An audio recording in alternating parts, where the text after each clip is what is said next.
Buenos dias, Jonathan, and welcome to Business Spotlight Series. Today, I am excited to introduce Jonathan Gibson, Managing Director of Wells Gibson.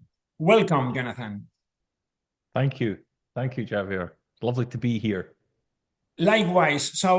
Jonathan, can you, before we start, give us a brief summary of what do you do? What does the business, what does Wells Gibson do? Wells Gibson is a financial planning business. So we provide financial planning to private individuals. Typically, clients come to us, tend to come to us when they are near retirement, probably within 10 years or so of retirement. And if they're not, and not at that stage, if it's not at that stage, it's possibly they come to us because they have come into a windfall, perhaps from the sale of a business or an inheritance, perhaps. More recently, we had a lottery winner who became a client. So that tends to be who we attract.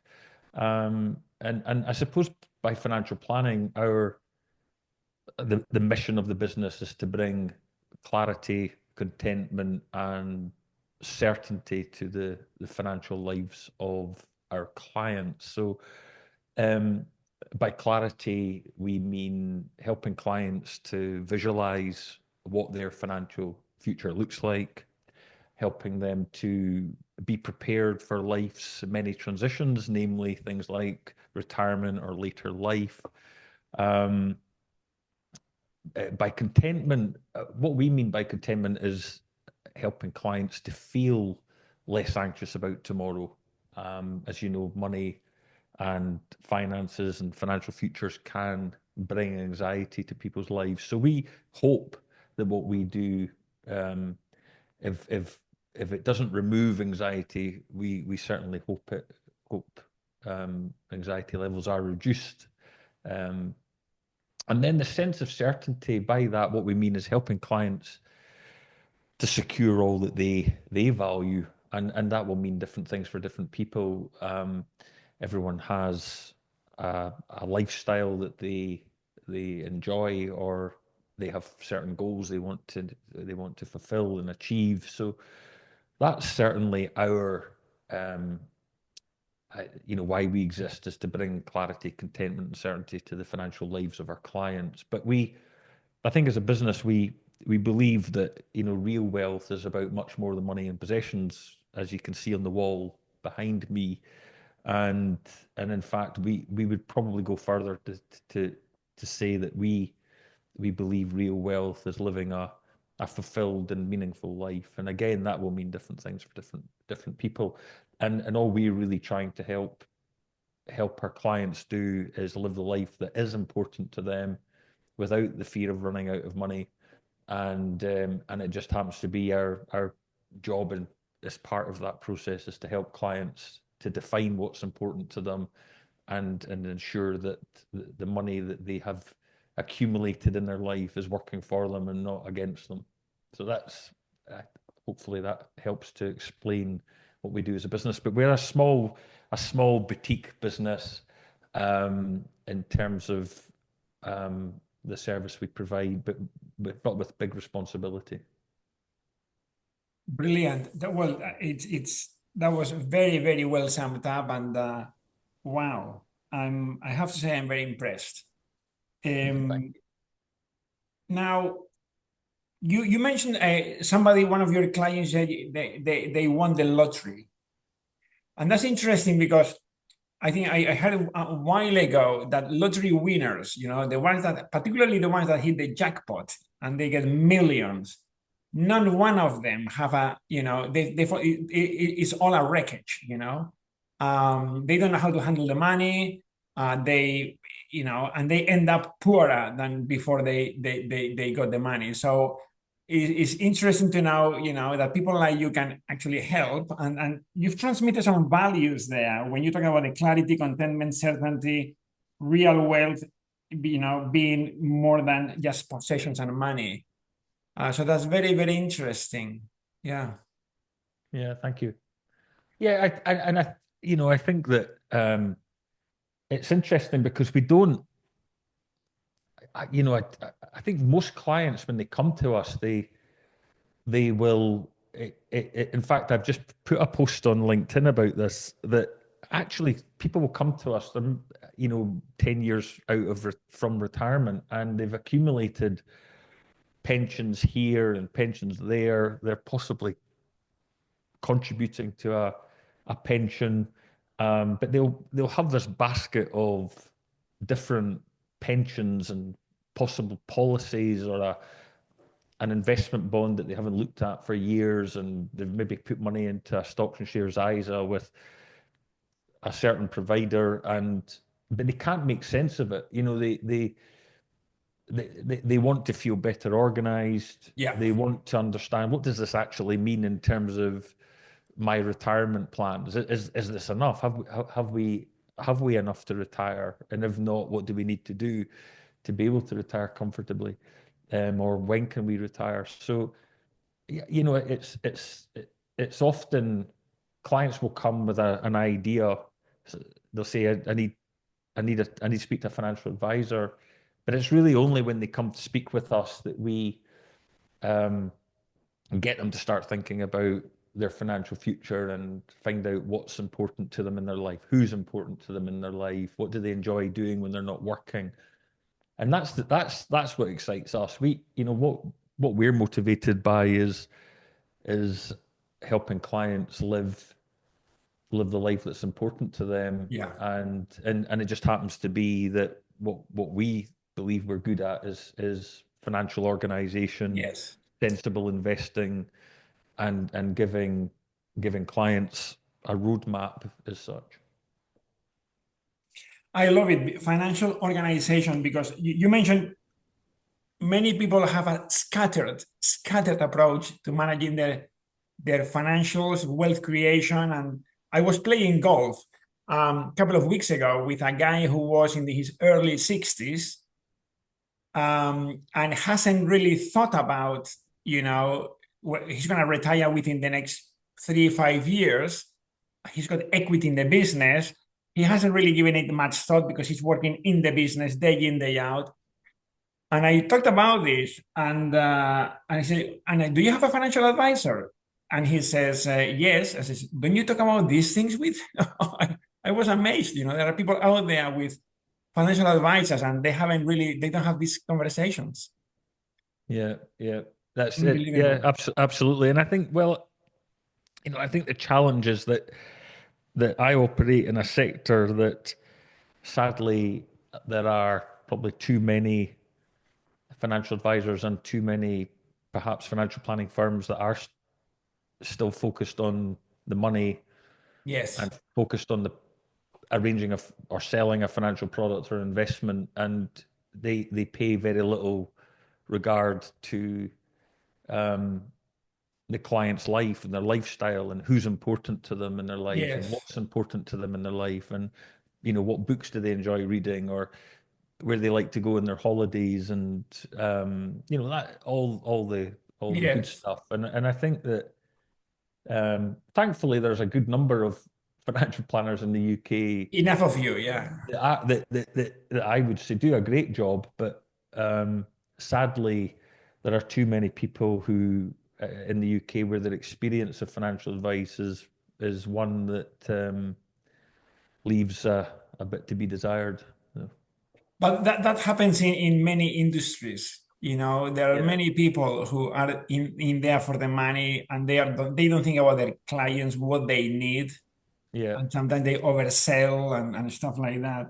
But I can see from your opening that you were client focused. You started from the client and work backwards and say, okay, what financial planning do we need to do here to allow that person live the lifestyle they want and have the things they value. So that's a very you inspire trust when you were talking. So no, that's good. from my perspective, okay. Well, that's encouraging. Yes. Encouraging. It's encouraging to hear. So Jonathan, tell us, by the way, for the lay person who is not into finance, what's the difference between a financial advisor and a financial planner? Because you mentioned, you do financial planning, and then you hear financial advisors. Is it one and the same thing? Are they separate? Yeah, well, one of my highly respected person within the financial planning sector is a gentleman by the name of Paul Armson, and he wrote a book called Enough. And I think his book is probably a great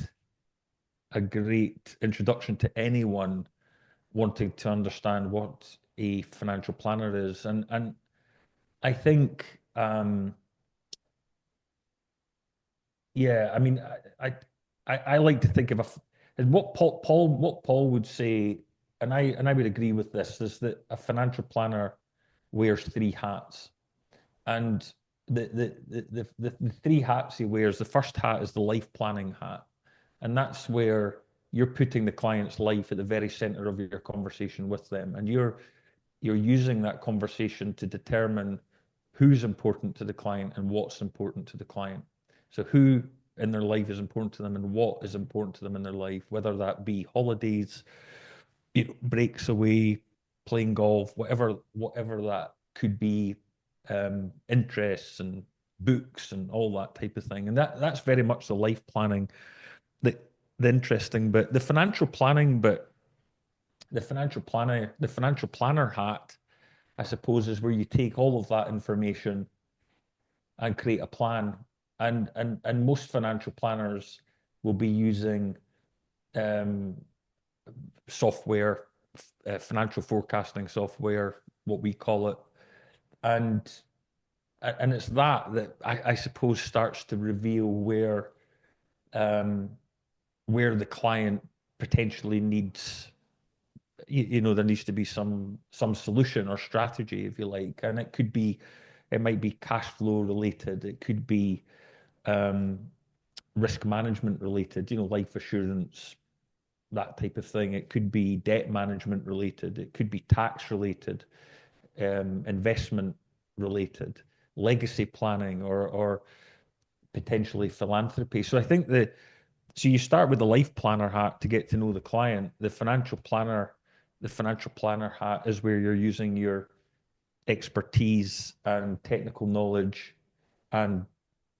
clever software to identify where the gaps are, or where there are opportunities to save tax or make more money, or invest more sensibly. So the financial planning part is the technical part, if I could say that. And then I think only when the life planning and the financial planning has been completed, the financial advice happens. And I would agree with Paul Armson's assessment that financial advice is more around the advice relating to financial products and investments. So the point of the journey when you're needing to arrange a financial product or an investment, um, to help um, meet a shortfall, that type of thing. But not always. I mean, it's not always the case. Not all financial advice or financial planning, for that matter, results in the arrangement of a financial product or an investment. Um, but I think that's probably an easy way. I think that's an easy way of thinking about it. Is the life planning is very much the who and what's important to the client. The financial planning is the technical analysis, and the financial advice is more related to arranging suitable products and investments to help fulfill the client's needs or goals. Things like life assurance, um, personal pension plans, stocks and shares, ISAs, venture capital trusts, whatever it is, that type of thing. But can also be potentially could be related to um, advising a client to include a provision in their will to give money to charities, so that they pay less inheritance tax, on their death. So that type of thing. So I think that's probably how I would describe. It's a long answer to your short question. No, but that's very good. You've gone into some depth, and I'm recycling this in my non in my head as a lay person in this in your industry, and the way it comes out is life planning is what do I want, what do I value. Financial planning is okay. Let's plan that the money you need, for the rest of your life to do those things. And financial advice is, well, given what you've said, these products may work, may do the trick. Yeah. Kind of thing. All that attached with the level of risk aversity or risk loving appetite that one may have. Yeah, and it's that it's the first two stages. I don't have any right to speak to a client about financial products or investments unless I've worn my life planning hat and I've worn my financial planning hat. And the financial planning hat is the technical aspect of it, and typically is focused on what we call seven pillars, if you like, seven pillars of the financial plan. And and I think that's why we do exams and what have you, so you have that technical knowledge and understanding. Brilliant. Great. Well, so Jonathan, tell us, I always ask this question, which is, when you were at the school, when you were a little boy at the school, primary or secondary school, was running a business something you were daydreaming about, or how do you transition from working for somebody else to giving up your job with the paycheck at the end of the month to running your own business with uncertainty and risk and cash flow and all the rest of it? What was your journey? Yeah, I mean, I was probably I didn't enjoy school. I actually wanted to leave school when I was 16, but my mum wouldn't let me. She was keen that I tried to get another couple of exams, but I didn't particularly enjoy school. I remember, I think the only thing I probably enjoyed at school was playing for the golf team. And I wasn't a great golfer by any means, but I played for, there was like a school golf team. And so I used to enjoy that. And instead of PE, being allowed to go to the golf course.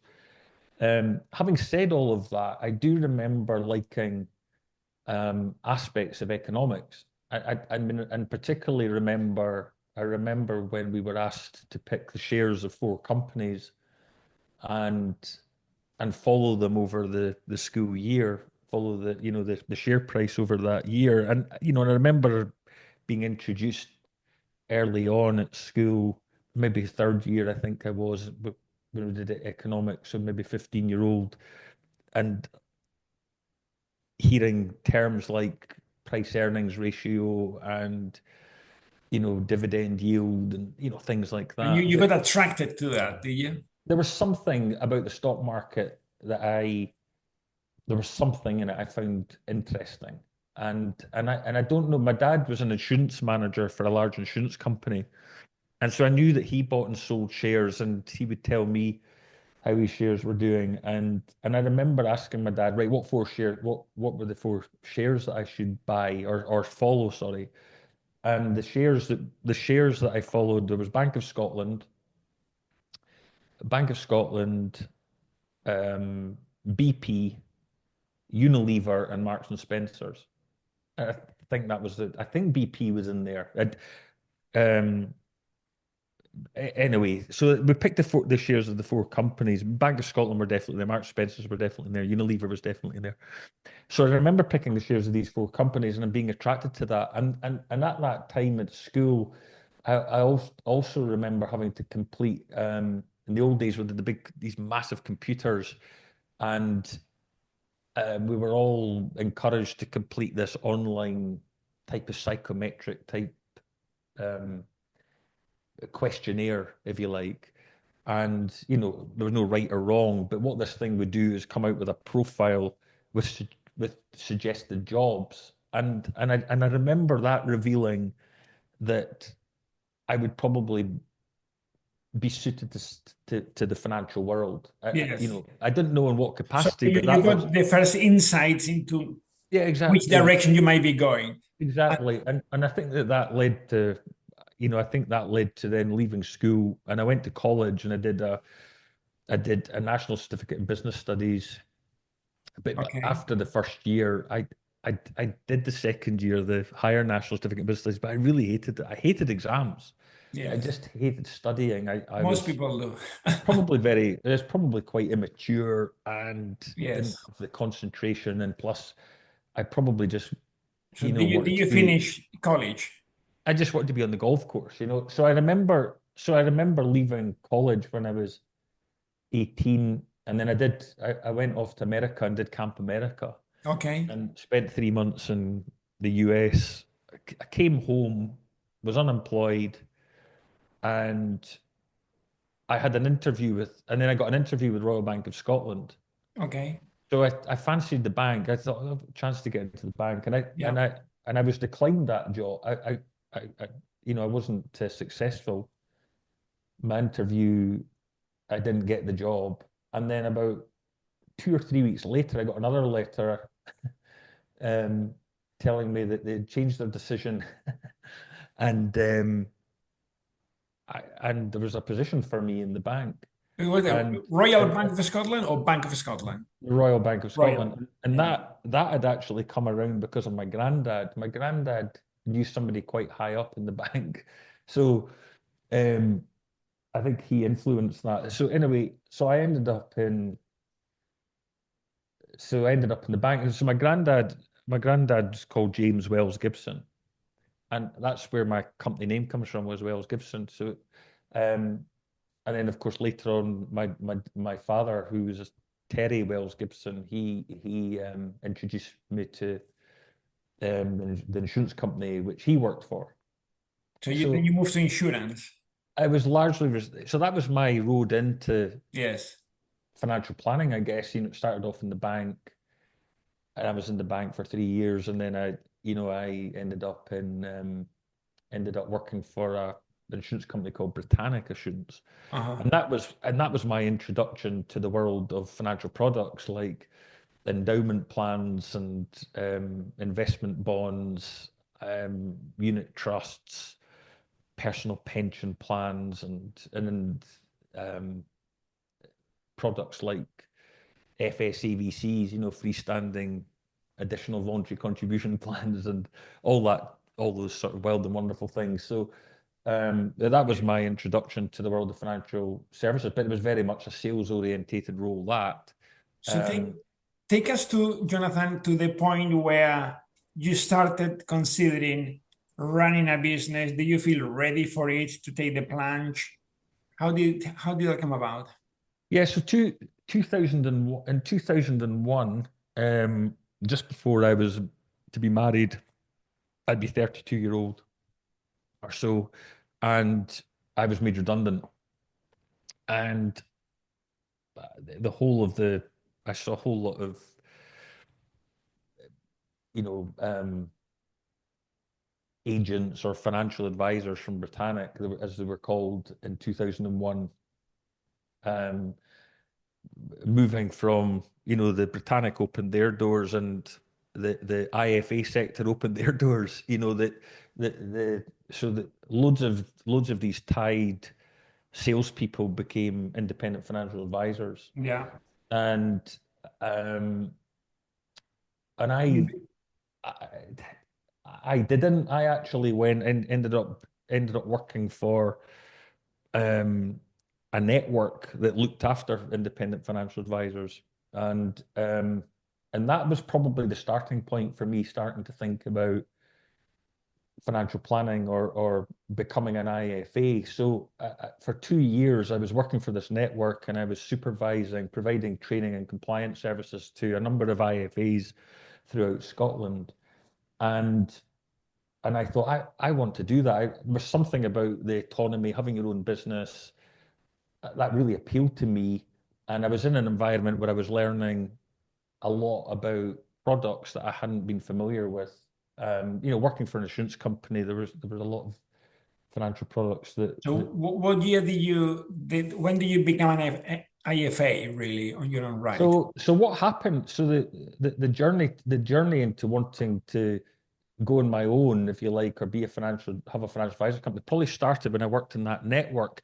But the key thing was that where the financial planning light went on was I attended a session by a gentleman who's Nick Can is his name, Nick Can, and he was at that time he was the chief executive of what was the Institute of Financial Planning, um, and that was my introduction to financial planning. And he did this presentation about what financial planning is and why it was an emerging profession, and it just something really resonated with me about that.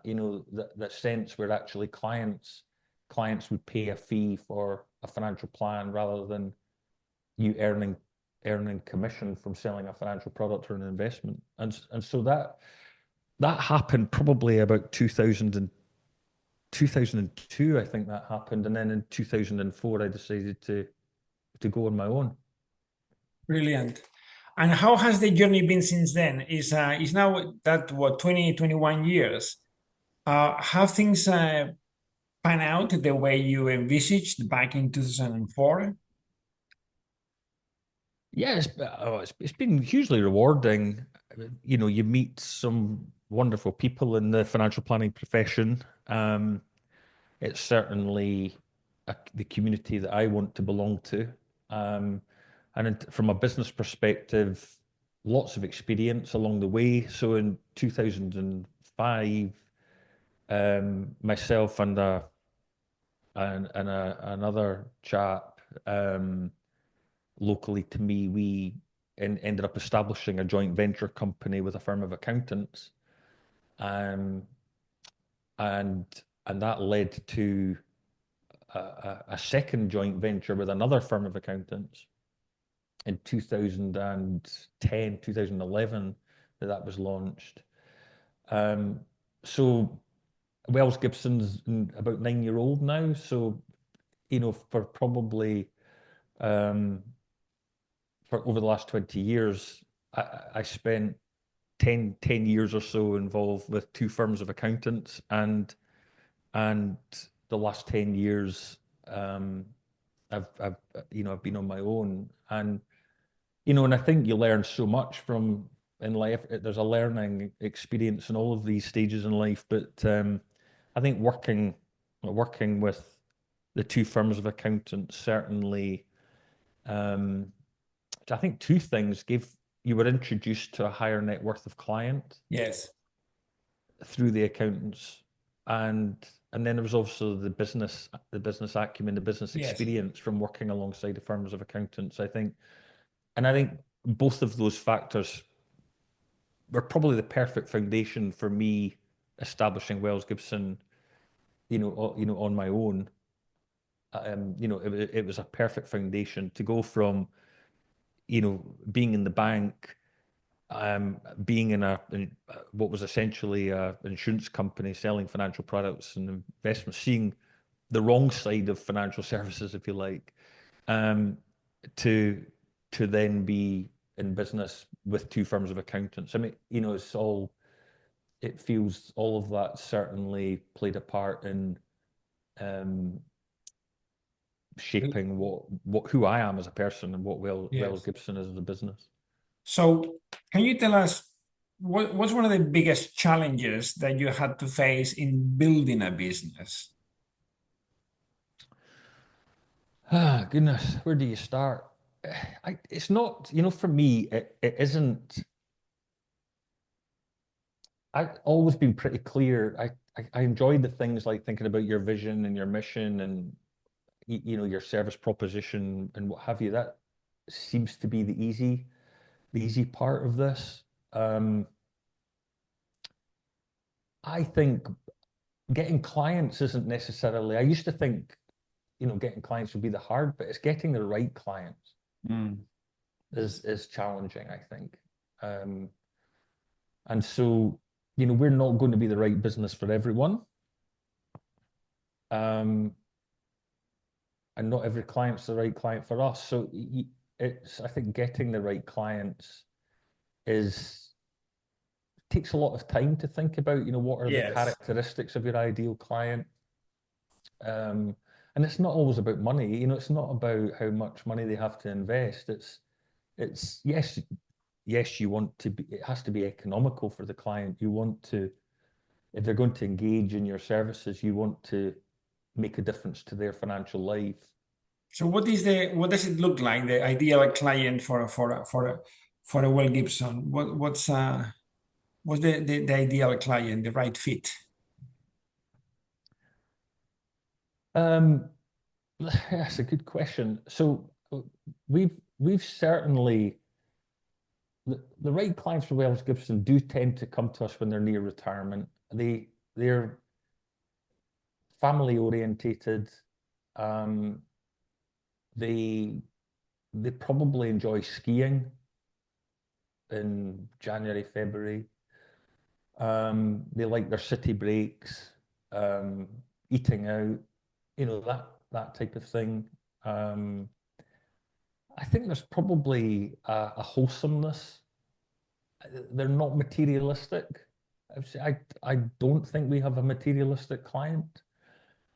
Um, some people, some clients perhaps enjoy buying a new car every 3 years, but in general, it's amazing how many of our wealthy clients don't actually have a brand new car and are happy driving around in their 10-year-old Volkswagen Passat. All banger. Yeah, I mean it's Yes. but I think yeah, I think typically if we were to look at the profile um of our clients, they're definitely family orientated, um, will want to provide for their children, perhaps help their children on the property ladder, enjoy their city breaks, their holidays, and those type of things. Yeah. Brilliant. So if what tell us what a book that you've read that had an impact in your life in some way. What book would you like to share with us today? Yeah, that's also a very, very good question. I mean, I suppose in line with my Christian faith, I find, obviously the Bible is, yeah, I don't think it gets much, much better than, you know, reading reading books of the Bible, because there are 66 books in the Bible with, was it 39 books in the Old Testament, 27 books in the New Testament. So, um, but yeah, certainly reading the Bible for wisdom and encouragement and so forth is certainly, um, a go-to book. And I suppose there's a number of Christian books as well that Jerry Bridges and Pursuit of Holiness is a hugely powerful book. Um, as well. So that would probably be as the big idea book. The Bible would certainly be the um, the light for me, if you like. In terms of business books, um, I could see you've got it in the background there, but Traction more recently has been, having read that, I found that hugely helpful, in terms of giving this business, Wells Gibson, a model in which to follow and to be guided by, as we think about the future and how we deal with governance and um, ongoing business management. So, Traction's been, hugely helpful. But then there's also books like this one here. I really enjoyed this book, Factfulness by Hans Rosling. 10 reasons that we're wrong about the world and why things are better than you think. Hugely helpful. And then in terms of investment, this was a really helpful book for me, The Investment Answer, written by Daniel Goldie and Gordon Murray. But this was a book that was given to me many years ago and helped to inform um, our business's investment approach. Wells Gibson's investment philosophy, and so yeah, I think there's probably a number of books, and there's probably a few books that I've forgotten that I've read, but Yes, yes, that's certainly, brilliant. yeah. Even Stephen Covey's Seven Habits of Highly Effective People was Yes, probably the first business book I ever read. yes, Michael Gerber's The E-Myth is another book I've read. It's they are all all in there. Yeah. it's a great book as well. And then on my desk at the moment, I've got some books that have been recommended to me by our EOS implementer. So um, from good to great, Jim and Collins, yeah, good to yeah, great. yeah, think things like that. So um, hope that answers your question. Yeah, no, definitely brilliant. Thanks for sharing all that. Yeah, I always say that your business will grow as much as you grow and as much as your team grows. So I'm a very keen avid reader myself, and by reading I mean you can listen to books, read books, podcasts, and so on. That's brilliant, Jonathan. Thanks for sharing that. So just to wrap up, what piece of advice would you give to your 18-year-old self? Oh, that's a trick question, isn't it? Um, yeah, it's a very, very good question. What advice would I give myself? Um, don't give up golf. That's wish if I could go I back to agree with 18 that years, one. if I wish I'd stuck at golf in my late teens. Got distracted by one or two things there, but certainly wish I'd played golf, kept playing at it and got better at it. But anyway, I didn't. You've got Um, a very decent handicap, I have to say. Yeah, it's not bad. It's not bad. single digits. It's okay. It could be lower. It should Yeah. be lower. Anyway, um, what advice would I give to my 18-year-old self? Yeah, I think integrity is hugely important. I have three daughters, and I think the world. I think there was once upon a time in history where there was a lot of focus on character and our character as people. When you were at school, it was character building, and you used to hear terms like that about, yeah, the purpose of education was character building and what have you. And I think we've lost that to some extent, and that as a society, everything is about what people see, and we talk about, we think of success differently, I think, now from what we Uh, did in the past. And I think integrity is everything. It's what are you doing when no one's looking? I think is what really matters. Um, and not, you know, yeah, it's a wee bit like in business, would they say that term of culture, the culture of a business is more important than the strategy of a business, culture eats strategy for breakfast sort of thing. And I think that character is more important than worldly success, um, is what I would say. yeah, no, that's very, very good, great insight. I think, who was it? James Clear, I think in his book Atomic Habits that you may have read, he says something along the lines, your success doesn't go up to the level of your goals, but goes down to the level of your systems, which I translate that to the level of your habits, the level of your virtues, of which is character building. Really, if you haven't got the character, forms good habits, right? Yeah, And if you don't have that, like getting up on time and so on and so forth, then you cannot build much, really. So discipline. yeah, thanks for sharing that. Well, Jonathan, it's been a pleasure having you on Business Spotlight today, and for sharing with us your experience insight with such candor. Thank you so much. Problem. Thank you.